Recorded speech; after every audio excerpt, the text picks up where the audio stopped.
Good morning, students. So today I am going to explain two problems related with the adjustment of normal wastage, abnormal wastage and abnormal effectives. See, इससे पहले वाले lectures में मैंने आपको examples के साथ में normal wastage, loss in weight, abnormal wastage और एबनॉर्मल गेन के एडजस्टमेंट समझाए। अब मैं आपको उनसे रिलेटेड प्रैक्टिकल प्रॉब्लम्स सॉल्व करवा रही हूँ। मेरे पूरे ऑडियो को ध्यान से देखिए और हो सके तो आप मेरे साथ में ही बैठ के इस प्रॉब्लम को साथ में ही सॉल्व करते जाएं। ठीक है, if you guys have register and pen then sit with me and solve this problem with me. Okay, see, in this question we have a expenses related to the process C. Okay, transfer from process B कि process B से ये transfer आया है, transfer from process C to finish stock, यानी process C से जो finish stock में जाएगा वो दे रखा है, उसके एक्सपेंसेस दे रखे हैं and factory overheads are 400 of direct materials. Normal wastage is 20% of units entered. Scrap value per unit. You are required to prepare process C account. इस क्वेश्चन में आपसे सारे अलग अलग प्रोसेसेस अकाउंट ना पूछकर सिर्फ एक पर्टिकुलर प्रोसेस सी अकाउंट, उससे related normal wastage account and abnormal effective account पूछा गया है। इन दोनों प्रैक्टिकल क्वेश्चंस के थ्रू मैं आपको एक बार वापस से नॉर्मल वेस्टेज, एबनॉर्मल वेस्टेज और एबनॉर्मल गेन रिवाइज करा रही हूँ। ठीक है, सो आप अपने रजिस्टर में प्रोसेस अकाउंट का फॉर्मेट बना लो, ऊपर हेडिंग डालो प्रोसेस सी अकाउंट और फॉर्मेट बना लीजिए। ठीक है, बना लिया आपने। अब देखिए, सबसे पहले हम क्या लिखेंगे, जो प्रोसेस बी से इनपुट आया, transfer from process B 4000 units 9000 rupees पे, तो हमने लिखा to process B account, unit में 4000, अमाउंट में 9000। देन प्रोसेस सी के जो भी एक्सपेंसेस है वो लिख लो। सो डायरेक्ट वेजेस 2000 लिखिए डेबिट में, to direct wages 2000, direct material 3000 debit में लिखिए, टू डायरेक्ट मटेरियल 3000। आप मेरे साथ ही अपने रजिस्टर में सॉल्व करते जाओ सो दैट कि आपको पता चले कि किस तरीके से सॉल्व करना है और प्रैक्टिस हो जाए आपकी। ठीक है, देन ये क्या कह रहा है, factory overheads are 400 of direct material, means direct material हमारा कितना है 3000, 3000 का 400% निकालो, कितना आया 12000। सो डेबिट में लिखो टू फैक्ट्री ओवरहेड्स, अमाउंट में 12000। ओके, ये हमारी डेबिट साइड कंप्लीट हो गई। अब हमें क्या करना होता है, हम क्रेडिट साइड में सबसे पहले लॉस इन वेट या नॉर्मल वेस्टेज जो भी दे रखा है वो दिखाते हैं। तो इस क्वेश्चन में क्या कह रखा है, normal wastage is 20% of units entered. ठीक है, तो बाय साइड में लिखो बाय नॉर्मल वेस्टेज अकाउंट, 20% है कितने का, जो यूनिट्स आई हैं, इट मीन्स ब्रैकेट में लिखो 4000 इंटू 20%, कितनी यूनिट्स आई थी 4000 आई थी, तो 4000 इंटू 20% कितना हो गया 800 यूनिट्स। तो यूनिट्स के कॉलम में लिख दीजिए 800। किस पर वैल्यू करते हैं, स्क्रैप वैल्यू पे। स्क्रैप वैल्यू कितनी है, see in the question 5 rupees per unit. So आपने इन 4000 यूनिट्स को इन 800 यूनिट्स को आपने 5 रुपीज पर यूनिट पे वैल्यू कर लिया, तो आपका कितना आ गया 4000 रुपीज। ठीक है, अब हमें ये पता करना है कि इसमें एबनॉर्मल वेस्टेज है या एबनॉर्मल गेन है। सी स्टूडेंट्स, इस क्वेश्चन में तो इन्होंने आपको स्पेसिफाई कर दिया है कि आपको abnormal effective account, effective means gain account बनाना है, यानी इस क्वेश्चन में तो एबनॉर्मल गेन ही निकलेगा। बट यूजुअली ऐसा कोई क्वेश्चन में लिखा हुआ नहीं होता, इसलिए मैंने आपको पहले भी बताया था कि पहले हम डेबिट साइड में सारे एक्सपेंसेस लिख देते हैं, क्रेडिट साइड में normal wastage, loss in weight, scrap में से जो दिया हुआ है वो लिख देते हैं। Then we will go on a working note. ठीक है, मैं ये वर्किंग नोट आपको यहाँ पे स्क्राइब कर रही हूँ। कैसे करते हैं अपन? इनपुट वर्किंग नोट हम किस चीज का बनाते हैं? Working note is a part of process account. Working note heading डालो, working notes, first point, calculation of abnormal gain units. हम क्या कैलकुलेट कर रहे हैं? Calculation of abnormal gain units. ठीक है, input 4000 units less normal wastage units 800।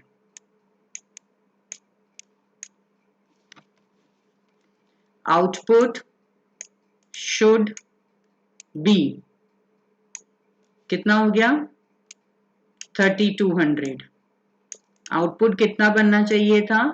3200 less actual output. Question में देखो,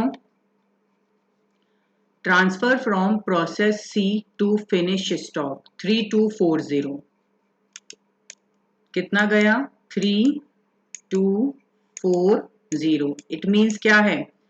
40 यूनिट्स उसने एक्स्ट्रा बनाई, तो ये एक्स्ट्रा यूनिट्स हमारी क्या हो गई? Abnormal gain units. कल वाले लेक्चर में मैंने आपको क्या समझाया था कि आउटपुट, अगर आपका actual output output should B से ज्यादा है, यानी कि जो आपका बैलेंस बच रहा है वो पॉजिटिव बच रहा है, तो ये क्या होती है? Abnormal gain units. ओके, कि 3200 बननी थी और बनी कितनी? 3240, तो उसने 40 यूनिट ज्यादा बना ली, यानी कि उसने एफिशिएंटली काम किया, तो ये यूनिट्स हो गई हमारी एबनॉर्मल गेन यूनिट्स। बना लिया आप सबने ये वर्किंग नोट? अब क्या करेंगे हमने ये तो निकाल लिया कि एबनॉर्मल गेन यूनिट्स आई हैं। अब इस 40 यूनिट्स की एंट्री प्रोसेस अकाउंट में किस साइड करते हैं? डेबिट साइड में। तो प्रोसेस अकाउंट के डेबिट में पहुंचो और वहां पे लिखो टू एबनॉर्मल इफेक्टिव अकाउंट, या आप यहाँ पे एबनॉर्मल गेन अकाउंट भी लिख सकते हो, और सिर्फ यूनिट के कॉलम में 40 रुपीज लिख लो। लिख दिया? नाउ अब second working note. Second working note किस चीज का बनेगा? Cost per good unit. क्योंकि अब हमें क्या पता करना है कि ये जो 40 यूनिट्स एबनॉर्मल गेन निकली हैं, इनको किस कॉस्ट पर वैल्यू करना है। तो एबनॉर्मल गेन यूनिट्स किस पर वैल्यू होती हैं? कॉस्ट पर गुड यूनिट पे। अब इसका फॉर्मूला क्या है अपना? चलो फॉर्मूला लिखो, total cost minus amount from normal wastage divided by total units minus normal wastage units. चलिए अब हम इसमें वैल्यूज पुट करेंगे। टोटल कॉस्ट मींस डेबिट के जितने भी अपन ने आइटम्स लिखे थे ये वाले, 9000 प्लस 3000 प्लस 2000 प्लस 12000, इतना ही लिखा हुआ होता है। ठीक है ना? आप अपने, अगर आप मेरे साथ सॉल्व कर रहे हैं तो देखो, आपने डेबिट साइड के अमाउंट में यही लिख रखा है 9000, 3000, 2000, 12000, तो टोटल कॉस्ट मींस डेबिट के अमाउंट की टोटल। ठीक है, तो ये आपके डेबिट के अमाउंट की टोटल आ गई 26,000 minus amount from normal wastage देखिए आप अपने प्रोसेस अकाउंट में कितना है नॉर्मल वेस्टेज अकाउंट के सामने अमाउंट 4000, ये आ गया आपका 4000 divided by total units introduce, कितनी यूनिट्स की थी उसने 4000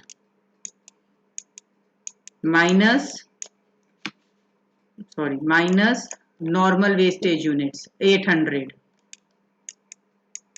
आप इसको सॉल्व करोगे तो आपकी कॉस्ट पर गुड यूनिट आएगी 6.875। मैंने यहाँ नीचे भी इसको एज इट इज ऐसे ही सॉल्व कर रखा है। ये जो मैंने पेंसिल से काट रखा है इसका मतलब आपको ऐसे नहीं यूज करना है, ठीक है। हर बुक में आपको इनको सॉल्व करने के डिफरेंट डिफरेंट मेथड्स मिलेंगे। मैंने आपको एक सबसे इजी एंड सिंपल मेथड बता रखा है और उसी को मैं बार बार आपको रिपीट करवा रही हूँ सो दैट आपको याद हो जाए। और मैंने ये वैसे ही सॉल्व कर रखा है और यहाँ पे आपको सॉल्व करके भी दिखा दिया। कितनी आई आपकी 6.825 आ गई। अब क्या करना है, अब जाओ प्रोसेस अकाउंट में और डेबिट साइड में लिखो, जहां आपने एबनॉर्मल इफेक्टिव या एबनॉर्मल गेन अकाउंट लिख रखा है वहां पे ऐसे लिख दो @6.875। ये 40 यूनिट्स जो एबनॉर्मल गेन की आई है इसको किस पे वैल्यू करेंगे, जो कॉस्ट पर गुड यूनिट आपने निकाली इससे मल्टीप्लाई करके लिख दो 275 आएगा। डेबिट साइड कंप्लीट हो गया। अब क्रेडिट साइड में क्या करना है, हेडिंग, अब क्रेडिट में क्या करेंगे, जो भी बचा है वो किस में जाएगा, फिनिश गुड्स स्टॉक अकाउंट में। तो by finish goods stock account. Output जितना जा रहा है 3240, ये तो क्वेश्चन में गिवन था, ये तो आप लिख दो, ठीक है। और ये भी किस पे वैल्यू होगा, चाहो तो कॉस्ट पर गुड यूनिट पे वैल्यू कर लो या बैलेंसिंग फिगर में इसका प्राइस निकाल लो, बोथ आर सेम थिंग। क्योंकि प्रोसेस से फिनिश स्टॉक में भी हम कॉस्ट पर गुड यूनिट पे भेजेंगे, तो आई वुड सजेस्ट कि आप कॉस्ट पर गुड यूनिट निकाल चुके हो तो एबनॉर्मल गेन की यूनिट्स और फिनिश स्टॉक अकाउंट की फाइनल यूनिट्स दोनों को इस पे मल्टीप्लाई करो और लिख दो process account completed.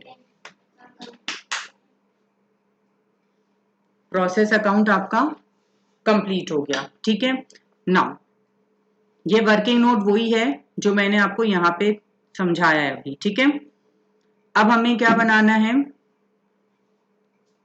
Normal wastage account और एबनॉर्मल इफेक्टिव अकाउंट। पहले अब हम बनाते हैं normal wastage account. Normal wastage account में सबसे पहले तो आप प्रोसेस अकाउंट से ट्रांसफर एंट्री लेके आओ डेबिट साइड में।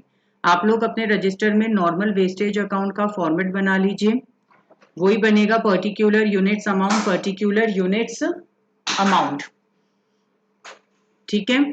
बना लिया आपने। अब डेबिट साइड में सबसे पहले प्रोसेस अकाउंट से एंट्री लेके आओ, लिखो to process C account 800 units 4000 rupees, क्या सिर्फ ट्रांसफर एंट्री है। ऊपर प्रोसेस अकाउंट में देखो, प्रोसेस अकाउंट में आपने बाय साइड में लिख रखा है बाय नॉर्मल वेस्टेज अकाउंट, यहां से ट्रांसफर एंट्री लिया है, ठीक है। अब यहां पे पॉइंट समझो, मैंने आपको जब नॉर्मल वेस्टेज अकाउंट समझाया था तब भी ये एडजस्टमेंट मैंने आपको समझाया था, ठीक है, कि नॉर्मल वेस्टेज अकाउंट में कोई भी बैलेंस नहीं रहना चाहिए।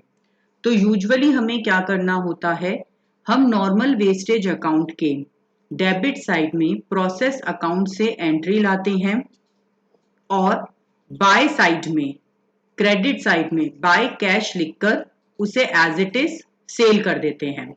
बट अगर उस प्रोसेस अकाउंट में एबनॉर्मल गेन हुआ है, एबनॉर्मल इफेक्टिवनेस हुई है, तो हमें थोड़ा सा चेंज करने की जरूरत है नॉर्मल वेस्टेज अकाउंट में। अब वो चेंज क्या होता है बच्चों, देखो एक बार वापस से आपने जो प्रोसेस अकाउंट सॉल्व किया उसको ध्यान से देखो, स्क्रीन पे देखो मेरे साथ सामने 800 आपको क्या दिख रहा है कि प्रोसेस सी में 800 यूनिट्स तो नॉर्मली वेस्ट हो गई और 40 यूनिट उसने ज्यादा बना ली, एक्स्ट्रा बना ली। तो फिर एक्चुअल में उसका जो लॉस हुआ वो 760 यूनिट्स का ही तो हुआ। एक छोटा सा एग्जांपल दो, देखो 10 यूनिट्स उसकी नॉर्मल वेस्टेज हुई और 3 यूनिट्स उसने ज्यादा बना ली, तो एक्चुअल में तो 7 यूनिट ही वेस्ट हुई है। ये बस यही एडजस्टमेंट हमें यहां पर अकाउंटिंग ट्रीटमेंट में भी करना है। तो हमारा नॉर्मल वेस्टेज अकाउंट ये बताता है कि 800 यूनिट्स 4000 कॉस्ट पर वेस्ट हुई थी। बट अब बाय साइड में आप क्या लिखोगे? By abnormal gain account. ठीक है, एबनॉर्मल गेन अकाउंट में भी आपको क्या करना है? 800 में से 800 यूनिट्स उसकी वेस्ट हुई थी और 40 यूनिट उसने ज्यादा बना ली ना, तो आप क्या करोगे? बाय एबनॉर्मल गेन अकाउंट लिखा और यूनिट्स के कॉलम में 40 यूनिट्स लिख दी। ये 40 यूनिट्स कौन सी हैं? जो उसने ज्यादा बना ली।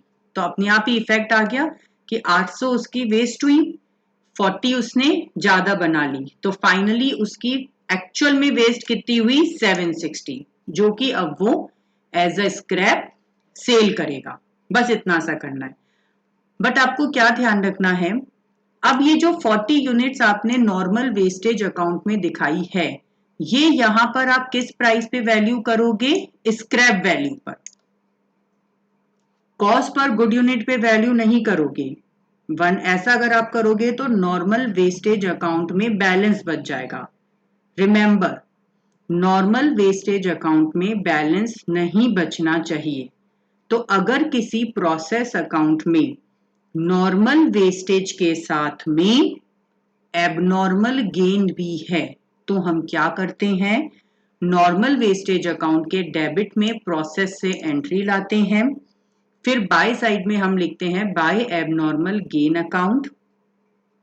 यूनिट्स में एबनॉर्मल गेन यूनिट्स लिखते हैं और उसको वैल्यू करते हैं स्क्रैप वैल्यू पर। स्क्रैप वैल्यू कितनी थी इसकी per unit? 5 rupees, means 40 into 5 200 आ गया। फिर हम लिखते हैं बाय कैश और ये दोनों ही यूनिट्स और अमाउंट बैलेंसिंग फिगर में निकालेंगे और आपका नॉर्मल वेस्टेज अकाउंट बंद हो जाएगा। जितना बैलेंस बचा वो सब सेल कर देगा। ठीक है, तो no balance in the normal wastage account. अब एबनॉर्मल इफेक्टिव अकाउंट बनाना बिल्कुल इजी है। एबनॉर्मल इफेक्टिवनेस अकाउंट में पहले प्रोसेस अकाउंट से ट्रांसफर एंट्री ले आओ। प्रोसेस अकाउंट के क्रेडिट साइड में है, सॉरी, प्रोसेस अकाउंट के डेबिट में दिख रहा है एबनॉर्मल इफेक्टिव अकाउंट, तो एबनॉर्मल इफेक्टिव अकाउंट के क्रेडिट में ट्रांसफर एंट्री लिख दी सिंपल बाय प्रोसेस। फिर दूसरी transfer entry normal wastage account से ले आओ। नॉर्मल वेस्टेज अकाउंट के क्रेडिट में है एबनॉर्मल इफेक्टिव, तो यहां डेबिट में लिख दो टू नॉर्मल वेस्टेज। ठीक है, ये दोनों ट्रांसफर एंट्री करने से यूनिट का कॉलम तो अपने आप ही इक्वल हो गया। देखो कोई बैलेंस नहीं बचा। अमाउंट में डेबिट साइड में 75 रुपीज का बैलेंस बचा, वो कहां जाएगा? Costing profit and loss account में। ये हमें इस तरीके से बनाना होता है। अगर आपने मेरे साथ साथ ये बना लिया है तो आपको बहुत अच्छे से समझ आ गया होगा। अदरवाइज मेरा ऑडियो देखते जाओ और इस क्वेश्चन को खुद सॉल्व करो अपने रजिस्टर में स्टेप बाय स्टेप, जैसा मैं यहाँ पर एक्सप्लेन कर रही हूँ। ओके, आपको ये अच्छे से समझ में आ जाएगा। क्लियर? इसको सॉल्व करो